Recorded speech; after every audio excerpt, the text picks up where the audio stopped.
I feel great. What's your chances of playing on Sunday?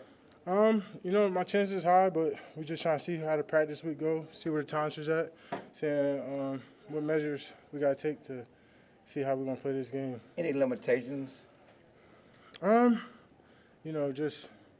Just got to get the feel of the rush. I feel like I'm starting all over.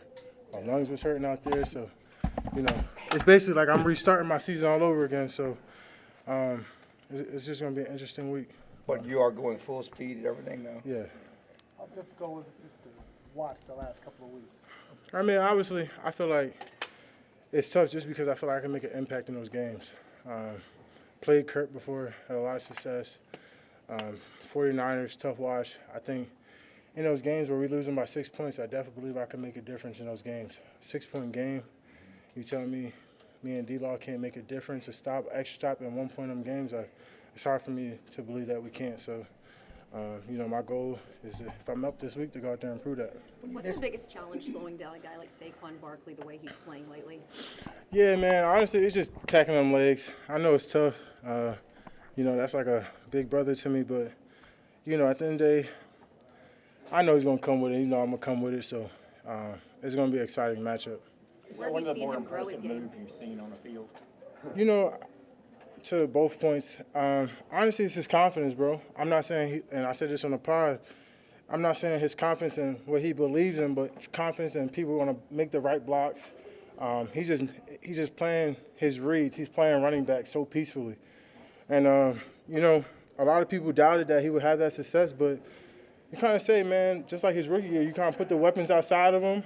You can't stack the box against him.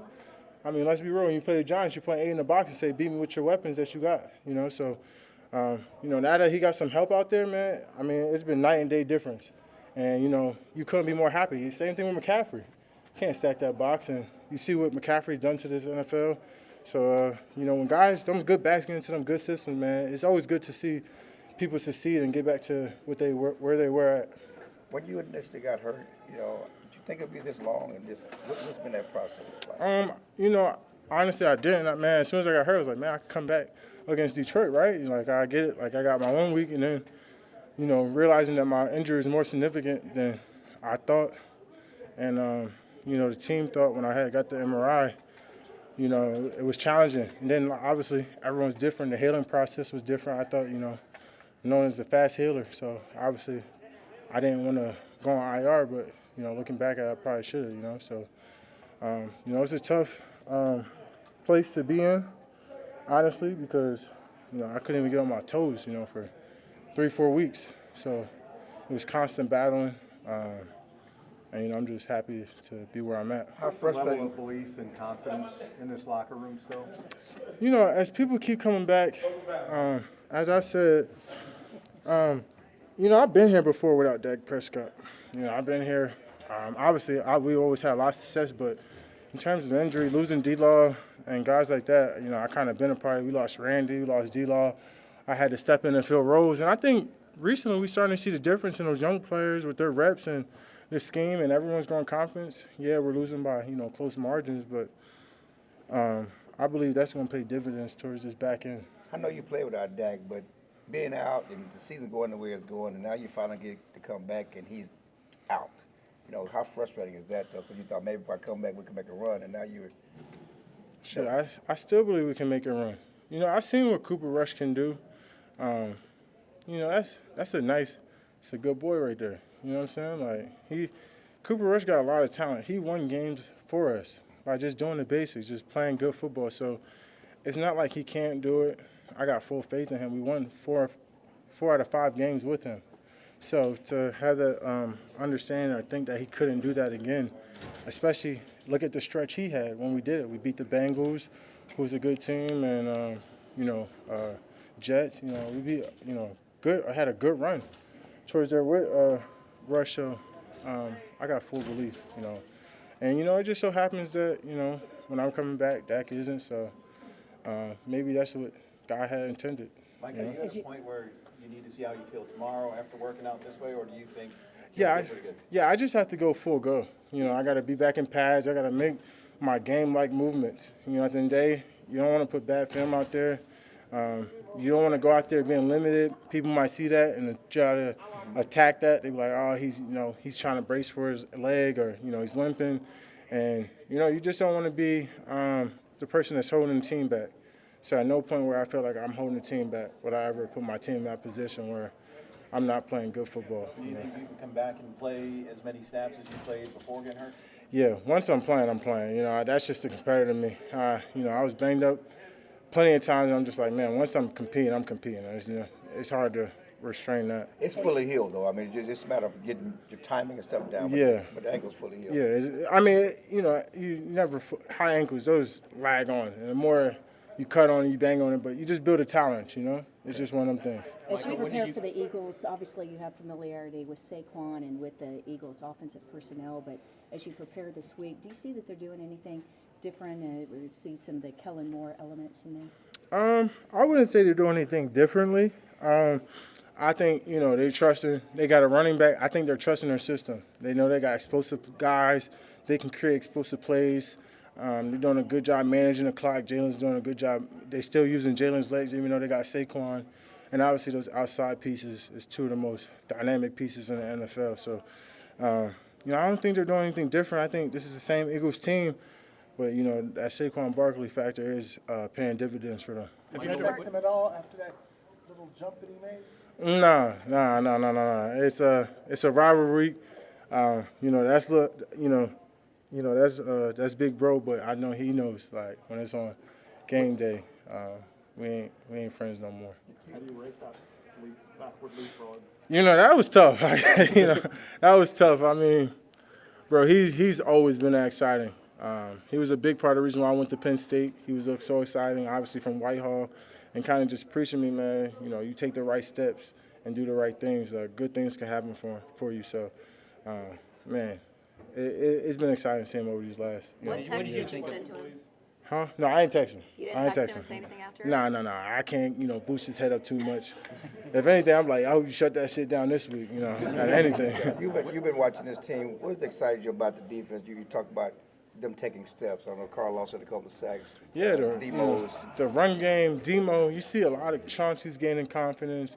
Mozzie's playing more confident. A bunch of guys, you can see they're trusting the system, trusting what these guys is preaching. How guys are, in the meeting room, and I think they just all playing to their talent. So I think everyone's playing good and everyone's gotten better. I think each week, if you're really watching the tape, everyone's making big jumps and they're getting better. We just have to play great collective football, offense, defense, and special teams, and that's going to change the game around. What did you think about the fact that you guys didn't sell at the trade deadline and that they did make a move to trade for Jonathan Mingo? What you mean? Like the fact that the Cowboys could have been sellers at the trade deadline. They could have, Jerry could have been like, well, there's nothing left of this season. Let's move on. Let me try and get some draft picks out of this. But he didn't do that. Yeah, I talked to Jerry. He came down and, he watched me work out last week, and he was just like, I've been here before, Starbeck called me. He's like, we was 3-5 and we still made a run. So that gives Jerry his old school beliefs. And, when your owner believes in it and he truly believes these are the right guys, that gives confidence into the guys in the locker room. It should, because, your owner believes in you. Even though you haven't had the most success and things aren't going your way, he still believes that, you can still do great things. And honestly, you should. This is, we've been a winning team, a 12-5 team the last 3 years. And, we obviously got more losses at this point than we ever had. But, the high hopes and the players are still here. We just got to stop beating ourselves. And that's the penalties and things like that. So let's play ball. I saw you comment on Dan Orlovsky's suggestion that you would be an interesting trade piece for them. Does that flatter or frustrate you that you would be considered something that they would consider moving? Honestly, it flatters me. But at the same time, it's always a business level. Me and Jerry love each other. I always appreciate Jerry for giving me the opportunity. And, he's done a lot of things, great things to change my life on and off the field, more than people will ever know. And, he confides in me. Jerry picked me up on the side of the road and said, come watch the Super Bowl with me. So that just lets you know what type of owner Jerry is. And, he left early, gave us the sweets, like, here, you and your friends enjoy it. So it honestly flatters me. I think if Jerry ever had a problem with me, he would call me into his office and we would have a sit-down before anyone on national TV could. the side of the road? Yeah, Was side you of the road. Was you walking? No, I was outside of the Wynn Hotel, and Jerry walks out of the Wynn Hotel. He goes, "Micah, where are you going?" I was like, I'm getting ready to go to my room. He's like, "Going to the game?" I said, "Nah." He said, "Why, you want to come?" And I said, "Yeah." And he brought me to the game, and I was like, "Cool." And I was like, and we got a chance to talk for a few hours, but it goes to show you how generous and caring he is, and he broke me down about life and football, how he sees the players, how he sees the team, and where he wants to go with us. The fact that he did that with me, it goes to show that our relationship is growing, and he trusts me. Can I drill that down real quick? Is that a good thing or a bad thing when you have an owner that is so Yeah. personally invested in the players, whether it comes to praising or disciplining them? I think it's a good thing, because honestly, a lot of owners don't care. Jerry cares about how comfortable we are, how he cares about this facility, and you always walk in the building, they always say it's a privilege, not a right, to wear the star. And I think when you got an owner like that actually cares and actually, wants to be involved in this process instead of just like, this is a moneymaker, this is about money to me, his heart's in it. And when someone's heart's in it, and think about family, even when, family always don't do the right things or make the right decisions, and build, like, you still love them because they care. They actually care about the significance about what they're doing.